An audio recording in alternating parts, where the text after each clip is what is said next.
دور پہاڑوں کے پار ایک جادوئی وادی تھی جس کا نام تھا گل پریوں کی وادی۔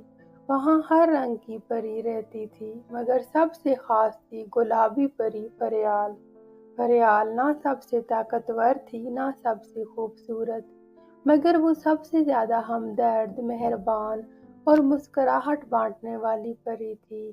صبح سویرے وہ ندی کے پانی سے منہ دھوتی، شبنم سے میک اپ کرتی اور گلاب کی پنکھڑیوں سے لپسٹک لگاتی، مگر اس کا اصل جادو اس کی مسکراہٹ اور دل سے دعائیں تھیں۔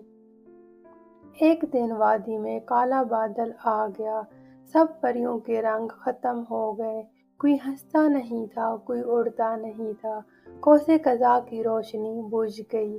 پریوں کی رانی نے سب کو بلایا اور کہا، صرف وہی پری اس سایہ کو ختم کر سکتی ہے جس کا دل سب سے روشن ہو۔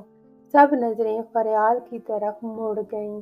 پریال نے کچھ نہیں کہا، بس آنکھیں بند کی، ہاتھ دل پر رکھا اور کہا، اے رنگوں کی روشنی واپس آ جاؤ کیونکہ ہم سب کو خوشی اور محبت کی ضرورت ہے۔ اچانک فضا میں روشنی بھر گئی، پریال کے پروں سے گلابی چمک نکلی اور جیسے جیسے وہ آسمان میں اڑی، ہر پری کا رنگ واپس آ گیا۔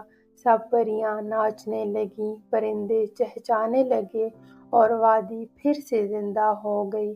رانی نے پریال کو گلے لگایا اور کہا، تمہارا جادو کبھی ختم نہیں ہو سکتا، تمہاری خوبصورتی تمہارے دل کی روشنی ہے۔